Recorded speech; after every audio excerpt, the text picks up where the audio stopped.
আজকের রাজনীতি আমরা একেবারেই ভিন্নভাবে সাজিয়েছি। এই সেটে, রাজনীতির এই সেটে আমি একা, কোনো অতিথি আজকে সেটে নেই, কিন্তু আমাদের সঙ্গে সংযুক্ত হবেন অনেকজন, অনেক অতিথিকে আজকে আমরা আমন্ত্রণ জানিয়েছি। কারা কারা থাকবেন তাদের নামটা আমি একটু বলি।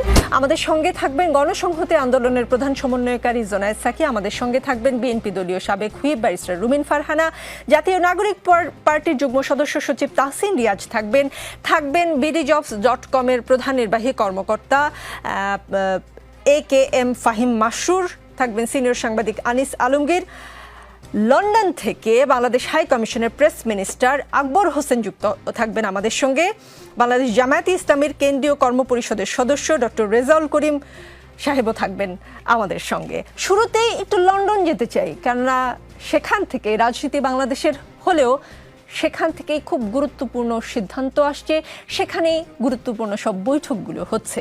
আমাদের সঙ্গে আকবর হোসেন সংযুক্ত আছেন। আকবর হোসেন, আগামীকালের বৈঠকটি কি আমরা যতদূর জানি সকাল 9টায় শুরু হবার কথা এবং সকাল 11টায় সেটা শেষ হওয়ার কথা। কোন বৈঠকের কথা আমি বলছি আপনি নিশ্চয়ই বুঝতে পেরেছেন। প্রধান উপদেষ্টা ডক্টর মোহাম্মদ ইউনূস এবং বিএনপির ভারপ্রাপ্ত চেয়ারম্যান তারেক রহমানের কথা বলছি।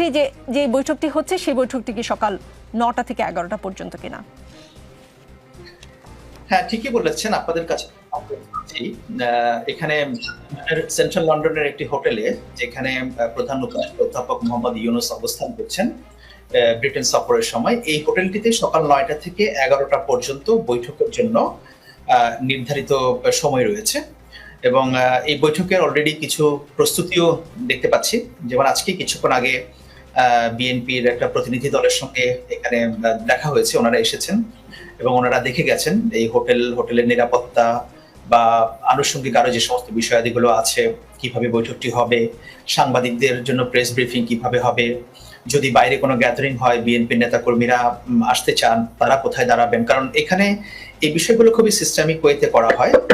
সবকিছুই কিন্তু এখানে পুলিশকে জানাতে হয় এবং হোটেল কর্তৃপক্ষকে জানাতে হয়। এবং আপনি জানেন যে this is a very important meeting for বাংলাদেশের পলিটিক্যাল হিস্ট্রি।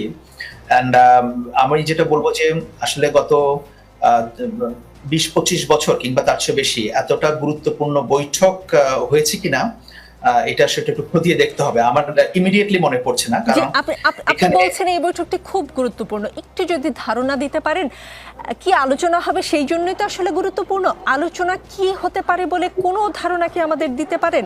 এবং আরেকটি প্রশ্ন করে রাখতে চাই, যদি লন্ডন সময়